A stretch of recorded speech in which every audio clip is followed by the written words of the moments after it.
Hello guys, ఇవాళ special వచ్చేసి chicken biryani dum చేశానండి. చాలా బాగా వచ్చేసింది. అసలు పొగ్గలు పోతుంది, అంత టేస్టీగాను అంత అరోమాగాను కుక్ చేశాను. నిజంగా మీరు నమ్మతలేదు, లోపల ముక్కలు కానీ చాలా జ్యూసీగా కుక్ అయ్యాయి.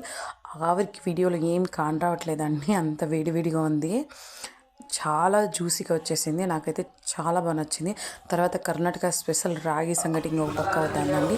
ఇప్పుడు ఎవరికైనా హెల్దీనే, ఆల్మోస్ట్ చాలా హెల్దీ అండి. పిల్లలకైతే చాలా వరకు. పక్కన వచ్చేసి చికెన్ కబాబ్ చాలా జ్యూసీగా కుక్ చేస్తున్నాను. ఇవన్నిటికన్నా తెలుస్తున్నా అండి, రాగి సంగటి ప్లేట్లో పెట్టేసుకొని చికెన్ అలా అలా వడ్డించుకుంటా ఉంటే మీరు నమ్ముతలేదో నోట్లో నీళ్ళు వచ్చేస్తాయి, అంత టేస్టీగా ఉంటుంది.